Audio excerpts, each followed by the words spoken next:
Auditrices et auditeurs, bonjour, merci d'être avec nous aujourd'hui. Pour cette émission, on va parler de gouvernance partagée. Certains d'entre vous savent peut-être déjà ce que c'est, d'autres pas du tout. Et pour parler de ça, on accueille Laetitia Bizarre, Mathieu Fontaine et Stéphane Foglia. Alors, avant de commencer à expliquer ce que c'est, peut-être est-ce que vous pouvez vous présenter chacun, parler de votre association ? Ok, bon, honneur aux dames. Moi je suis Laetitia, je suis animatrice d'ateliers créatifs sur l'île de la Réunion depuis 3 ans et demi. Et donc je fais partie de l'association Défi de femmes, qui est une association de femmes entrepreneurs, chefs d'entreprise et également porteuses de projets. Voilà. Bonjour, moi je me présente, je suis Stéphane Foglia, je suis coordonnateur de l'association AREC, Association pour le respect de l'environnement et du cadre de vie, qui gère et qui anime un marché associatif en bio et en conduite bio chaque samedi matin. Et puis on a des tas d'actions aussi sur l'éducation de l'environnement et au développement durable, des projections débats, visites de champs d'agriculteurs, interventions dans les écoles, voilà. Moi c'est Mathieu, j'ai un profil d'informaticien à la base, ensuite entrepreneur, j'ai eu l'occasion d'entreprendre pas mal et là je suis dans une association qui s'appelle Le Clan, qui a pour raison d'être de remettre l'humain au cœur des organisations et au sein du clan, le clan est fondé sur des principes sociocratiques, donc dans lequel on a comme principe de décision par exemple la prise de décision par consentement ou l'élection sans candidat. Donc c'est des principes de décision qui relèvent de la gouvernance partagée. Donc c'est un peu le sujet. On va voir comment creuser tout ça dans un instant. Voilà.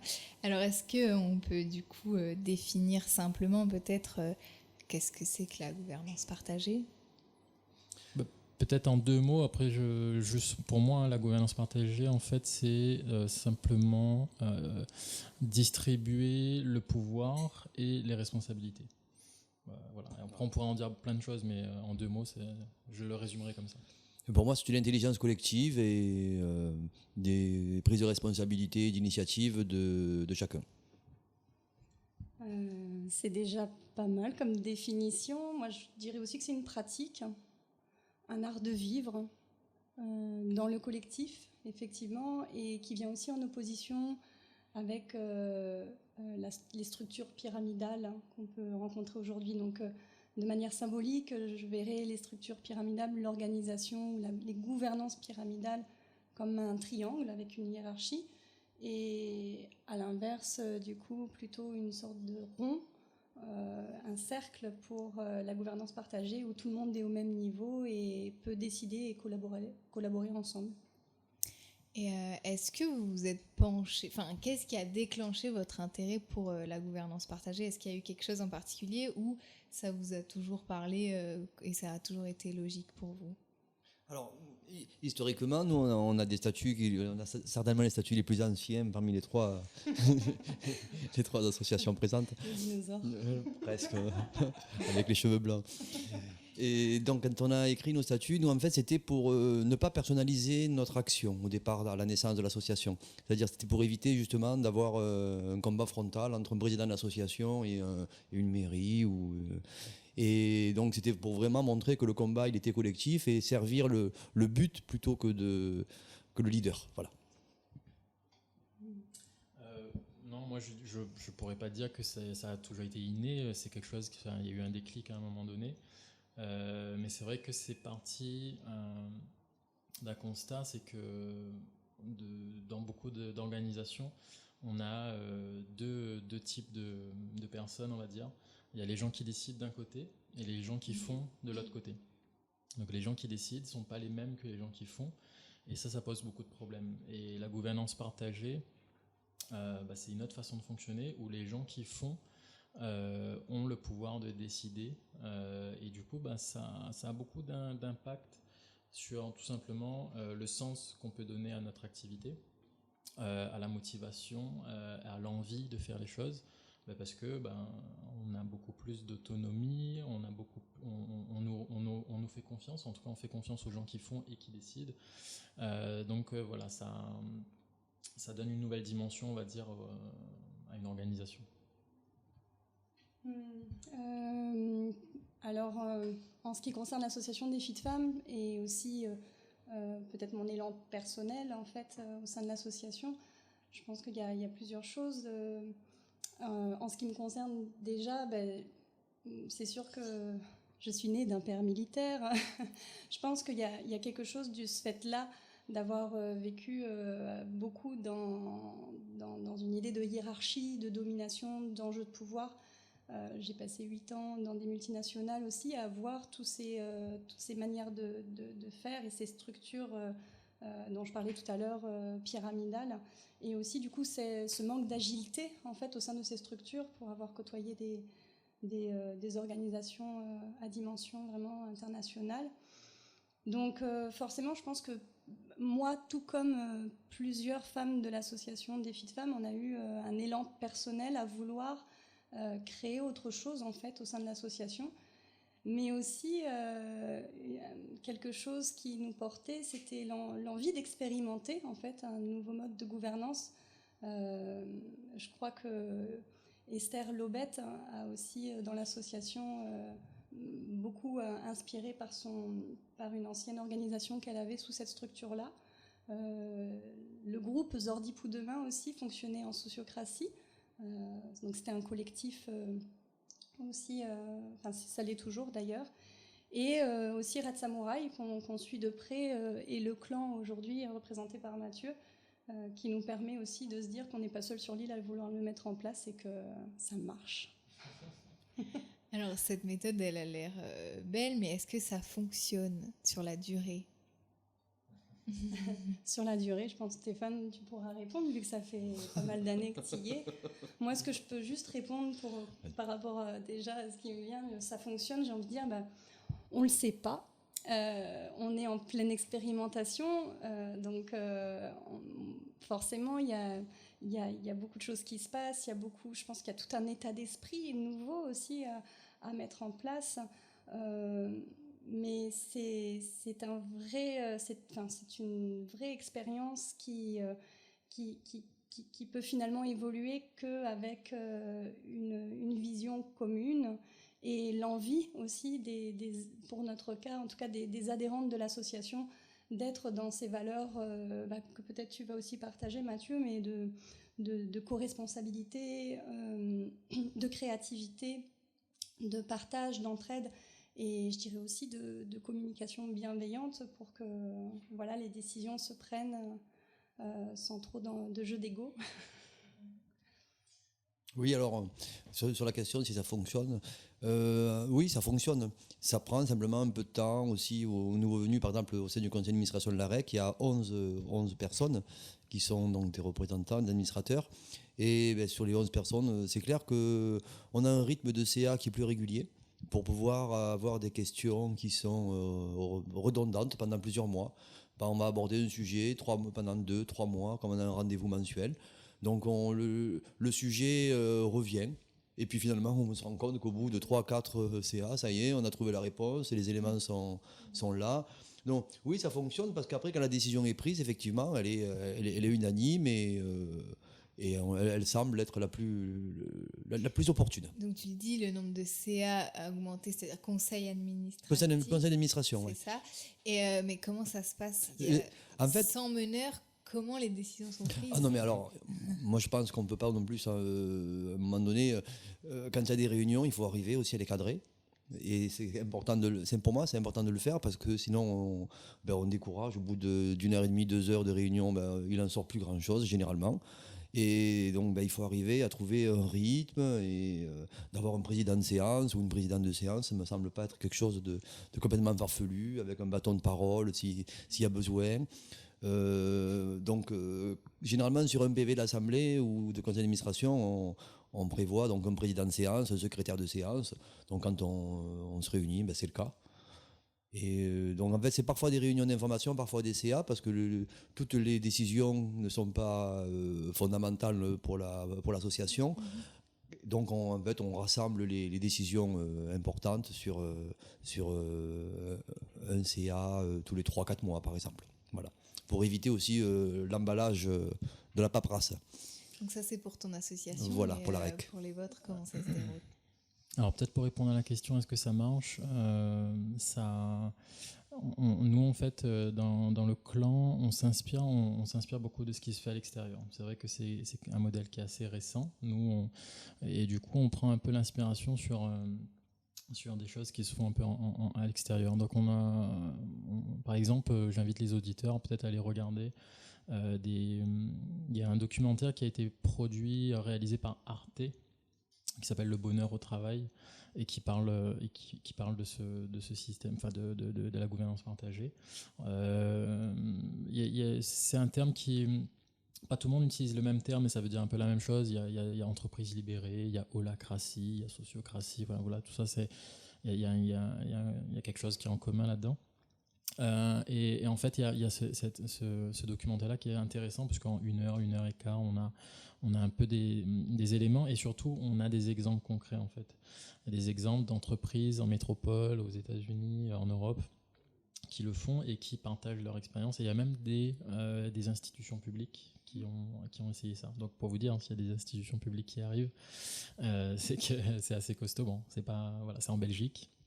Donc c'est un pays un peu particulier. Ils ont réussi à tourner sans gouvernement pendant plusieurs mois. Donc, Ça marchait mieux. D'ailleurs, ça marchait mieux. Ça marchait mieux. Et il y a un autre livre aussi qui nous inspire beaucoup. C'est un bouquin de Frédéric Laloux qui s'appelle Reinventing Organizations.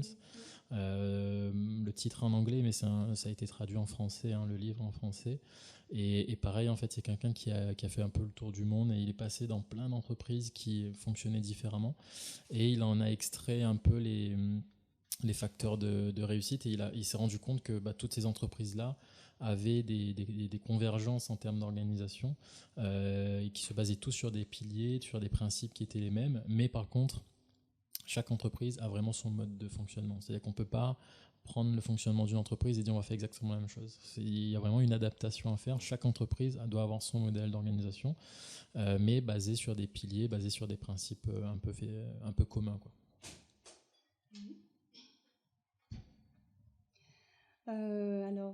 Pour compléter par rapport à, tu disais, cette prise de décision, est-ce qu'il y a un meneur ou pas? Clairement, si on met en place une gouvernance partagée, c'est pour pas qu'il y ait de président. Même de séance. Mais si, de séance, si, mais en fait, cette présidence, du coup, est complètement rotative, c'est-à-dire que... Oui, c'est ça. Moi, ce que je trouve de positif de pouvoir sentir dans une structure comme celle-là, en tout cas au sein de l'association des filles de femmes, c'est de se dire qu'on est toutes présidentes. Donc à n'importe quel moment dans l'association, une femme peut prendre le relais et dire « ça y est, moi là je me sens d'être porte-parole aujourd'hui au sein de telle structure ». Une autre, en fait, pour moi, ce mode de gouvernance dans notre association est vraiment un révélateur de potentiel, et va aussi amener la femme à se questionner sur sa singularité, ses élans, son enthousiasme à faire. Mathieu en parlait, voilà, cette façon de décider et faire en même temps. Et je pense que ça, dans cette responsabilisation, en fait, ça amène aussi beaucoup de joie et d'élan, mais aussi de facilité aussi. Que si j'ai envie de mettre en place ça, je peux le faire, je peux décider seule. Et donc dans cette prise de décision, pour aussi compléter un petit peu, Stéphane tout à l'heure parlait d'unanimité. Pour le moment, dans l'association, on est quasi 60 aujourd'hui. Donc décider à 60, sachant que certaines vont pas forcément sur Facebook, d'autres regardent pas leur mail, etc. Enfin, là, on est quand même des entrepreneurs assez prises dans nos activités, donc difficile de décider à 60 de tout. Mais par contre, il y a un MOOC sur la gouvernance partagée, mais je suis sûre que tu vas en parler aussi, Mathieu, qui est très intéressant, qui est diffusé en ce moment à l'Université des Colibris, qui parle de l'art de décider. Et dans cet art de décider, ça dit qu'il y a 3 façons de décider, et c'est quelque chose qu'on reprend, nous. Ces 3 façons, c'est décider seul, finalement. J'ai envie de faire ça, je le fais, et personne ne m'en interdit au sein de l'asso, sauf si quelqu'un dit non, je ne suis pas d'accord, mais qui ne dit rien consent. Il y a le fait de décider collectivement, donc sur des décisions finalement importantes. Là, il faut quand même qu'on pose la question et qu'on voit comment ça répond. Et là, j'ai adoré, Stéphane, ce que tu as dit tout à l'heure aussi, c'est ne pas décider. Et ça aussi, c'est quelque chose qui est nouveau finalement, parce qu'on a eu tellement l'habitude d'être managé par le haut et que les personnes tranchent pour nous, que là, finalement, ça amène aussi de la confiance, de la patience. La créativité, parce que ça laisse aussi le temps à la chose de maturer. Oui, tout à fait. Donc c'est chouette. On vous entend, vous citez des documentaires, des ouvrages, etc. Est-ce que vous avez, pour vous, est-ce qu'il y a une prise de conscience générale expliquant ou pensant que finalement le mode pyramidal, ça fonctionne pas vraiment en fait, ou ça fonctionne moins bien peut-être? On me renvoie les trucs. C'est ça, le mode participatif, c'est ça. Ouais, c'est ça. Non, mais j'ai pas les chiffres en tête, mais il y a beaucoup d'études qui montrent que les salariés sont de plus en plus, enfin qu'il y a de plus en plus de burn-out, de bore-out, enfin il y a toutes sortes. Bore-out, c'est quand on trouve plus quand on s'ennuie. On s'ennuie au travail. Et il y a un autre truc, je me rappelle plus, mais c'est un autre terme encore qui dit quand je crois que c'est le brown-out, c'est quand on trouve plus de sens dans ce qu'on fait. Donc voilà, ça j'ai pas les chiffres, j'ai pas la mémoire des chiffres, mais je sais que c'est en progression, en tout cas c'est en évolution. Il y a de plus en plus de gens qui arrêtent de travailler, qui sont en arrêt maladie, etc. à cause de ce genre de pathologie. Et tout ça c'est dû au fait que on trouve plus le sens, on trouve plus de sens dans ce qu'on fait, on a plus de on n'arrive plus, on comprend pas pourquoi on fait les choses. Il n'y a plus de cohérence en fait. Il n'y a plus de cohérence et c'est vrai que nous en fait dans l'association, c'est un peu ce qu'on essaye de faire, c'est d'accompagner, de faire en sorte de prendre conscience que les valeurs, de bien identifier sa raison d'être et ses valeurs sont super importantes, parce qu'en fait c'est ça qui va nous aider en fait à prendre des décisions, qui va nous aider à savoir si on va dans la bonne direction, et ça va aussi aider les différents collaborateurs de savoir s'ils sont alignés, c'est-à-dire que s'ils sont plus alignés, s'ils sont plus en accord avec la direction que prend l'entreprise ou l'association, ou l'organisation, ils savent qu'ils sont pas là au bon endroit et ils peuvent aller dans une entreprise, une organisation qui leur convient mieux. Donc oui, pour compléter, quand tu dis ces personnes-là, je pense qu'il y a quelque chose qui pousse fort depuis quelques années, c'est cette génération Y et Z en fait, qui est dans cette recherche du sens au travail, qui refuse des postes même en sortie d'école en disant mais non, mais c'est quoi ce truc, ça me correspond pas, qui ose en fait cette singularité et cette authenticité. Je pense que voilà, là on a tout intérêt à s'inspirer de ces nouveaux comportements, on va dire. De jeunes qui ont envie d'être heureux dans leur travail. Collectivement, quand tu as posé la question, moi tout de suite j'ai pensé à collectivement au sein de l'association. Moi je pense qu'il y a une vraie envie en tant qu'entrepreneur d'être tout au même niveau. Il n'y a aucune raison pour qu'une soit mieux ou dominante vis-à-vis de l'autre. Donc pour moi ça s'y prête totalement, ce partage-là. Et aussi collectivement, mais quand j'ai commencé à participer au MOOC, donc le MOOC c'est une formation en ligne gratuite, accès gratuit, participation consciente au sein de l'université des Colibris. Moi j'ai été hyper étonnée de voir, j'ai regardé les chiffres ce matin, il y a plus de 42 000 personnes qui sont connectées sur cette deuxième session à ce MOOC. Je trouve que c'est un chiffre plutôt positif. Et après j'ai envie de dire, même si on ne ressent pas aujourd'hui qu'il y a énormément d'entreprises qui s'y mettent, le fait de le faire à La Réunion, de sentir qu'il y en a quand même pas, pour avoir fait le tour, parce qu'on a au sein de l'association revu nos statuts, donc on a essayé de s'inspirer des autres statuts. En fait, il y a plein d'entreprises et plein d'associations qui ont réfléchi déjà à ça. Donc le fait de voir que La Réunion bouge, et bouge beaucoup, et aussi le fait de se dire c'est aussi à nous finalement de créer l'élan et de pousser vers ça parce que ça a du sens pour nous, du coup ça doit se faire comme ça.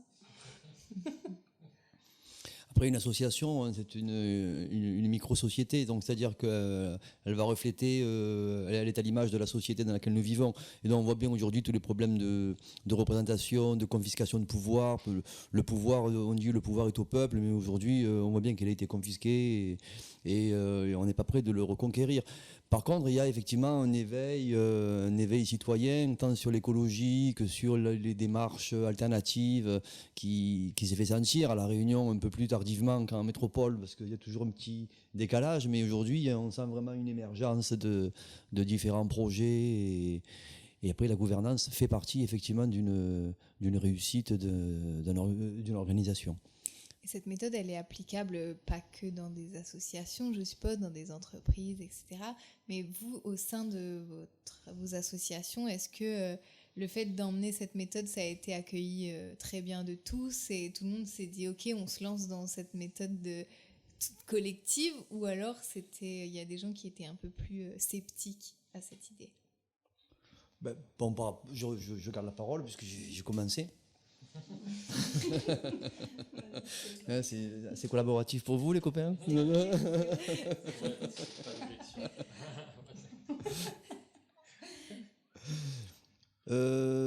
Donc, votre question, excusez-moi. Tu voulais répondre, mais je sais pas. Voilà, c'est ça. Comme les politiques, pareil.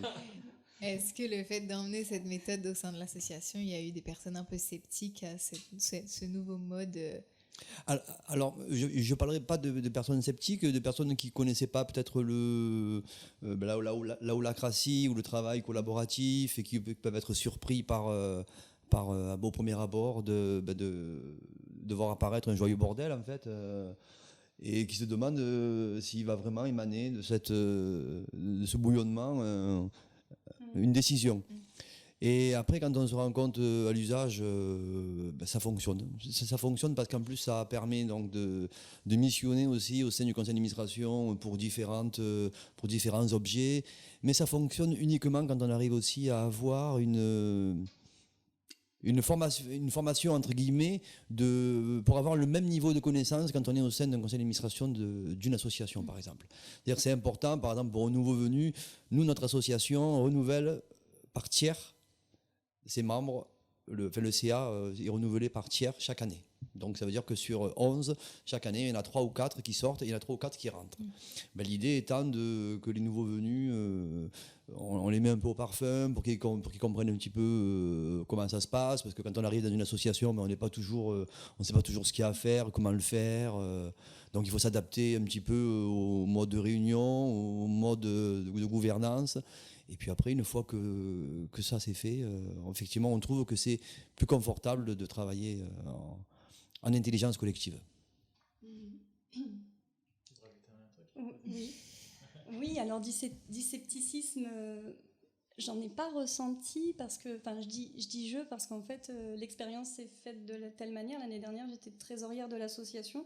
Du coup, je sentais bien que la structure pyramidale, présidente, trésorier, secrétaire, me convenait pas, et du fait d'avoir aussi quitté ces anciennes organisations, je retrouvais ça. Du coup, j'ai proposé de reprendre la présidence pour installer une non-présidence, et je trouve que cette démarche, elle était hyper intéressante parce que ça permet aussi de travailler sur soi, qu'est-ce que ça fait que finalement de proposer ce statut-là aussi. Donc voilà, on est clairement dans une nouvelle méthode d'apprentissage aujourd'hui, puisque on expérimente ce nouveau mode de gouvernance partagée. Le scepticisme, je ne le ressens pas, mais peut-être que je ne le sais pas. Ce qui est sûr, par contre, et ça, pour être plusieurs à coordonner les activités au sein de l'association, c'est que finalement, on est tout à pas vraiment savoir comment faire.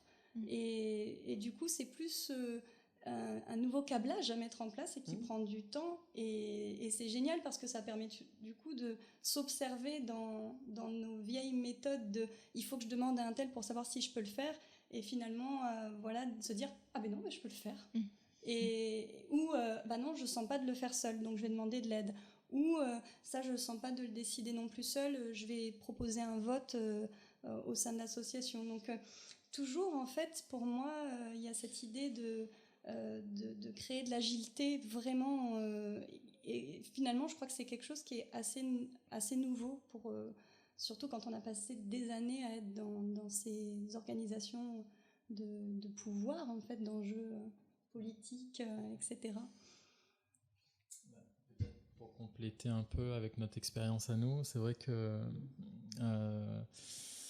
nous, c'est un peu particulier puisqu'on n'a pas eu, enfin, on a créé l'association directement avec ce mode de fonctionnement-là et avec des gens qui voulaient le faire. Donc déjà, il y a eu forcément, c'était beaucoup moins compliqué, mais il y a toujours du scepticisme et il y a sur l'efficacité ou ce genre de choses, et surtout pour les nouvelles personnes qui rentrent. Donc parce que quand on a de nouveaux adhérents, on leur explique, on expérimente avec eux, ils pratiquent.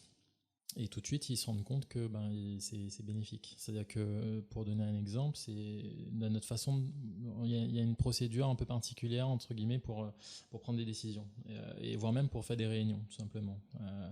Et en fait, pour faire une réunion dans notre association, on a un guide en fait qui explique un peu la démarche, et c'est très cadré. Donc les gens qui sont ils sont un peu sceptiques au départ en disant mais pourquoi c'est aussi rigide, etc.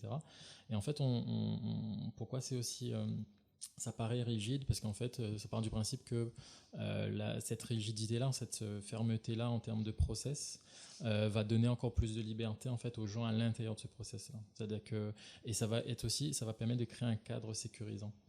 C'est-à-dire que quelqu'un qui fait une proposition va être sécurisé par le process, c'est-à-dire qu'on ne va pas pouvoir tourner en ridicule ou sinon refuser ou etc. sa proposition, parce qu'en fait il met sa proposition dans un process, dans un cadre qui a été accepté de tous et tout le monde est logé à la même enseigne. Du coup, c'est très sécurisant, ça permet vraiment de proposer des choses qui sont hors du commun, qui sont originales ou qui sont différentes, sans qu'on soit jugé, etc. Et c'est le process qui va décider si on le fait ou pas. Et au début, nous, on utilisait un peu assez souvent cette procédure-là, et au fur et à mesure qu'on progresse, on va dire, dans nos pratiques, on se rend compte en fait que on a besoin de moins en moins de ce process-là, parce que justement, comme tu disais Laetitia, c'est que de plus en plus on prend des initiatives, c'est-à-dire qu'on n'a même plus besoin de demander aux autres, on fait, et c'est seulement s'il y a une personne à qui ça pose problème ou qui a des objections ou ça lui pose problème directement, où il va y mettre des objections en disant non, là moi j'aimerais bien qu'on décide là-dessus parce que ça me pose un problème. Mais du coup ça devient très fluide, et il y a des actions qui se lancent, et c'est très dynamique aujourd'hui. Si vous allez sur notre page Facebook voir un peu ce qu'on fait, ça va dans tous les sens, quoi. Il y a des actions très régulières. Mais ça nécessite quand même des apprentissages, des formations, enfin des pseudo-formations pour se mettre au même niveau de connaissances. Oui, tout à fait, effectivement. Il y a ça. Ouais, c'est toi qui fais les journalistes, c'est ça. Il connaît les bonnes questions. Il paraît qu'il lit ma fiche. Ah non, pardon. Très bonne question. Non, effectivement, oui, ça. Justement, Laetitia parlait du MOOC tout à l'heure. Donc le MOOC, c'est une sorte de grand cours en ligne où il n'y a pas de limite d'inscrits. Donc c'est comme si on a une salle de classe je dis pour les auditeurs aussi en même temps. Donc il y a une grande salle de classe de plusieurs milliers de personnes en ligne. Donc ça, c'est assez puissant, et tout le monde peut interagir, tout le monde peut discuter, etc. Et il y a un MOOC sur la gouvernance partagée, justement, où on apprend tous ces principes-là, les cadres de sécurité, les process, les types de réunions. Donc voilà, donc c'est très documenté en ligne, et c'est gratuit. Donc faut pas s'en priver. Il y a quelque chose aussi qui me parle beaucoup, et on a la chance au sein de l'association aussi d'avoir deux entrepreneurs qui sont dans ces sujets-là de formation. C'est la communication non violente ou la communication bienveillante. Ça me faisait penser à ça quand tu parlais là dernièrement, Mathieu, mais je pense vraiment que c'est aussi un fondamental, des fondamentaux d'avoir une communication appropriée au sein des réunions, cette bienveillance-là. Donc voilà, là, pour le coup, je nous sens dans l'association aussi bien épaulés par Noël Leroux, par exemple, qui est la seule certifiée sur l'île en communication non violente, ou Florence Zaweski, qui fait des formations en communication bienveillante. Ça met aussi en place ce cadre, ça permet aussi d'aider à la mise en place de ce cadre de sécurité, et aussi au sein des réunions, du coup, d'amener d'amener aussi de l'observation sur nos jeux d'ego, parce qu'ils sont toujours là aussi. On en a besoin aussi. Hein. Et on en a besoin aussi pour venir à la radio présenter nos projets. Mathieu, tout à l'heure, tu parlais de cadre, justement, et c'est vrai que moi, la première fois que j'ai entendu le terme gouvernance partagée, je me suis un peu intéressée, mais je me disais, mais comment je concevais pas ça puisse fonctionner s'il n'y a pas un mode pyramidal, parce que la société fait qu'on est baigné là-dedans. Mais c'est bien de aussi appuyer sur le fait qu'il y a un cadre et c'est pas tout le monde fait ce qu'il veut sans penser collectivité, peut-être. En fait, ouais, il y a plus de chef, effectivement. Il n'y a plus de chef dans le sens chef, mais par contre, ça n'empêche pas d'avoir des leaders. Le seul truc, c'est qu'il y en a plusieurs, en fait. Il y a plusieurs leaders, et ces leaders ne sont pas des leaders nommés, c'est des leaders de fait, en fait. C'est des leaders qui viennent là naturellement, parce que sur tel ou tel sujet, ils sont les plus légitimes.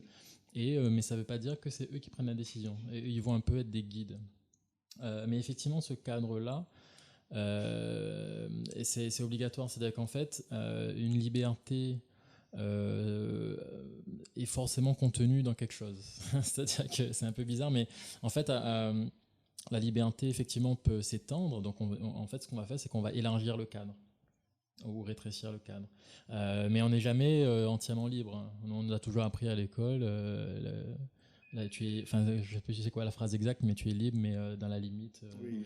La liberté s'arrête ou commence celle de voilà, merci. Ouais. Donc la liberté s'arrête. Voilà. Donc il y a forcément des bords en fait. Et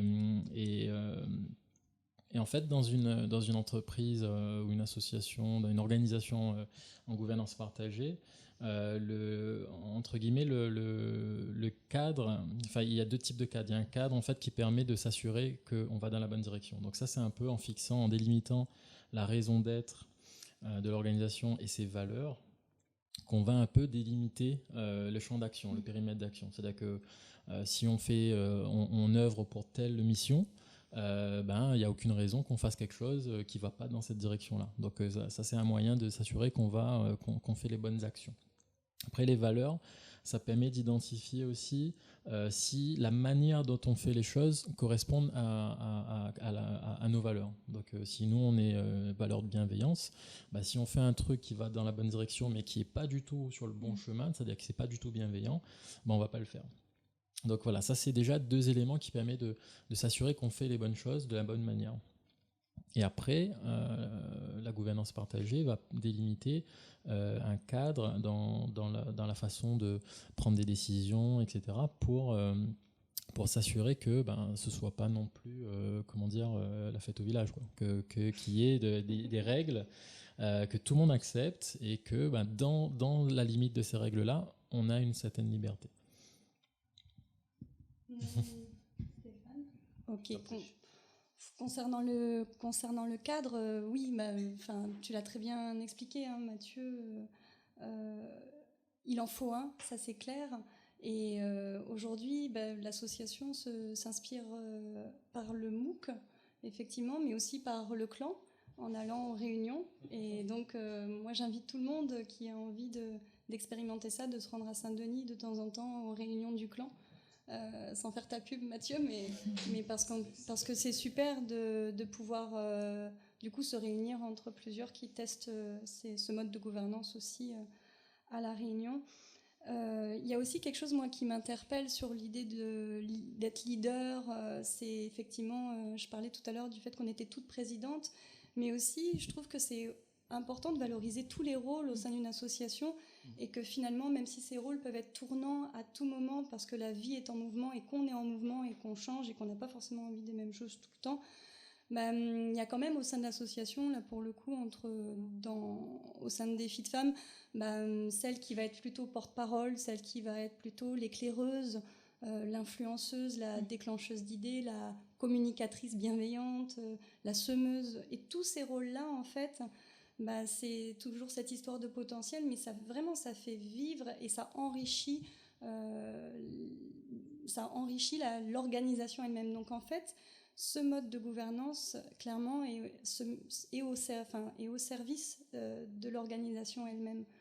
Et pour finir, oui, pareil, des groupes de travaux se mettent en place de manière très spontanée, des liens se créent, des amitiés, mais aussi des « Ah, mais toi aussi tu fais ça », du coup, ensemble, on peut créer ça. Donc de la co-création aussi, avec des noms de référence. Moi, je m'enthousiasme à développer ce partenariat avec la Cité des Métiers, donc je suis référente sur la Cité des Métiers. Voilà, donc finalement, tout le monde peut trouver son lead aussi sans qu'il y ait un leader qui porte tout sur ses épaules. Ce qui était aussi une raison pour laquelle je ne voulais pas reprendre la présidence. Et je pense que c'est important, je pense que c'est aussi une chance que de sentir qu'on est plusieurs tout au même niveau en co-responsabilité, encore une fois. On arrive bientôt sur la fin de cette émission. Juste avant de conclure, peut-être si des auditeurs, auditrices seraient intéressés à se lancer mais ne savent pas du tout comment s'y prendre et par où commencer, qu'est-ce que vous pourriez lui conseiller ? Si vous voulez, déjà vous pouvez suivre la page Facebook du clan. Donc sur Facebook, il faut taper le clan pour grandir ensemble. Et en fait, comme disait Laetitia, on organise des sessions en fait ça s'appelle un jardin en fait, c'est le jardin du Nou, puisque c'est l'université du Nou et l'université des Colibris qui sont basées en métropole et qui lancent ce MOOC là. Et nous, en fait, dans l'association Le Clan, on a mis en place en fait un jardin. Et en fait, un jardin, c'est un espace où on peut expérimenter, partager, faire des retours d'expérience auprès d'autres personnes à La Réunion. Donc, tout le monde peut venir. Oui, en fait, il suffit de s'inscrire. C'est ouvert. Faut simplement s'inscrire et venir. Donc, c'est vraiment très convivial. C'est gratuit, c'est convivial. Il faut ramener juste un truc à manger, à boire en partage, en mode partage. Et en fait, alors c'est pas un moment où on va vraiment visionner le MOOC, c'est vraiment un endroit où on regarde le MOOC de chez soi et on vient dans cet espace-là pour discuter, pour échanger avec les autres et faire des retours d'expérience en disant voilà, moi j'ai essayé ça dans ma boîte, ça n'a pas très bien marché, j'ai essayé ça dans mon asso, c'était super. Et puis voilà, partager des bonnes pratiques, s'entraider, etc. Oui, le clan, c'est une réponse, clairement. Et si tu viens du Sud, on peut covoiturer. Absolument. J'ai du mal parfois à aller à Saint-Denis. Et en plus, c'est écologique. Ça rentre dans... Bref. Il y a ça, mais il y a aussi, moi, je pense à une femme, je n'ai pas son nom qui me vient en tête, mais qui s'appelle Sylvaine, peut-être que vous allez vous souvenir, qui fait de la sociocratie. Et je crois que son entreprise, c'est la Réunion des hommes, quelque chose comme ça. En tout cas, il y a des référents en sociocratie aussi sur l'île qui sont très intéressants. Il y a des entreprises aussi très inspirantes. Je pense à Run Concept qui a mis en place l'holacratie à Saint-Gilles-les-Bains et qui ont une charte vraiment aussi intéressante d'engagement.